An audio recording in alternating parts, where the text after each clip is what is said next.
नमस्कार, आप देख रहे हैं आज तक अभी तक न्यूज। आइए हम बढ़ते हैं आज की खास खबरों की ओर। इंदौर मध्य प्रदेश की आर्थिक राजधानी कहा जाने वाला शहर, हम बात कर रहे हैं इंदौर शहर की।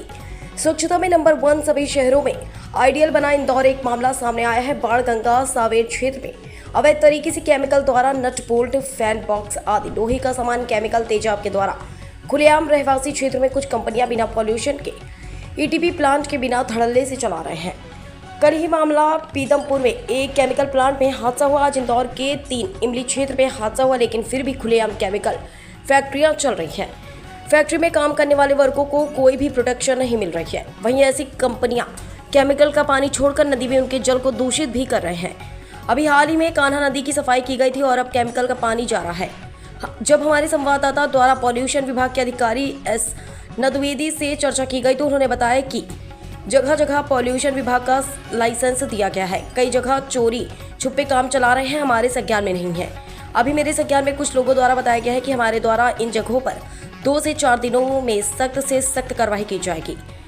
अगर कहीं लाइसेंस नहीं मिलता है तो उन पर हमारे द्वारा सख्त कार्रवाई की जाएगी। आइए जानते हैं पॉल्यूशन विभाग अधिकारी एस एन द्विवेदी ने क्या कहा इस खास रिपोर्ट में। इंदौर से संवाददाता विवेक सिंह की रिपोर्ट। जहाँ तक आपने अभी चर्चा की, औद्योगिक क्षेत्र सावेर रोड इंदौर में लगभग 30 ऐसे छोटे उद्योग हैं जिनके द्वारा इलेक्ट्रोफिटिंग कार्य किया जाता है। उन सभी के पास एक्सपेरिमेंटल प्लांट भी है और हमारे यहाँ की कंसेंट है। कुछ ऐसे भी उद्योग हो सकते हैं जो हमारी जानकारी में नहीं हो और ये छोटे कमरे में भी लगा लेते हैं और जाप ले आते हैं बाहर से और इलेक्ट्रोफिटिंग करके दे आते हैं, पहुँचा देते हैं। तो उनके बारे में हम सर्वे कराते रहते हैं और पकड़े जाने पर हम कार्रवाई करते हैं, उनको कंपेल करते हैं कि एक्सपेरिमेंटल प्लांट लगाएँ और बिना परमिशन ना चलें। और अगर कोई और भी पाया जाएगा तो हम उसके खिलाफ जो नियमानुसार कार्रवाई करते हैं, आगे भी करेंगे। सर, इसमें जो पॉल्यूशन का जो लाइसेंस होता है तो ये लोग लेते नहीं हैं या फिर ये चुपचाप से काम कर रहे हैं?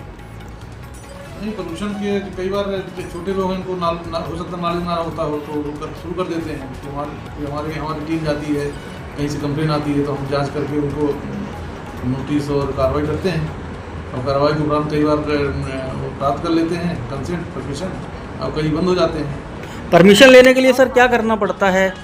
परमिशन लेने के ऑनलाइन व्यवस्था है।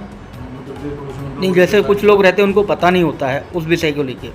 पोल्यूशन कंट्रोल बोर्ड, मध्य प्रदेश प्रदूषण नियंत्रण बोर्ड की वेबसाइट पर XGN सॉफ्टवेयर डला है जिसके माध्यम से आवेदन होते हैं।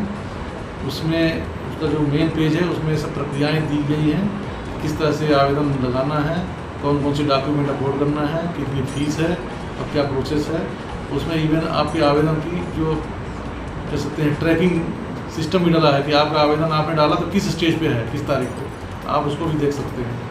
आपका नाम बता दीजिए। एप्लीकेशन आते हैं, अपन नियमानुसार कार्रवाई करते हैं एप्लीकेशन में। और अगर कोई जानकारी चाहिए, कोई डॉक्यूमेंट चाहिए तो वो ऑनलाइन बुलवाते हैं स्कूटनी से, आवेदन एक्सेप्ट होता है, तो फीस जमा करते हैं। उसके बाद फीस के बाद हम उसका निरीक्षण कराते हैं साइट पर और साइट में पाई गई स्थिति और डॉक्यूमेंट्स में जो सबमिट करते हैं जानकारी, उसके आधार पर निर्णय लेते हैं। आपका परिचय बता दीजिए। मेरा S N Dwivedi, divisional officer, Madhya Pradesh प्रदूषण नियंत्रण बोर्ड इंदौर। आपने 16 केस फाइल की गई है। पीतमपुर अपने 3 इमली चौराहा सावेर रोड की बात कर रहे हैं। पीतमपुर का तो मेरे पास अभी आया है। पीतमपुर में 2 केस मैंने फाइल करवाए हैं जी और 3 इमली और उधर जो पालदा है वहाँ भी 3-4 केस फाइल करवाए हैं मुझे साथ।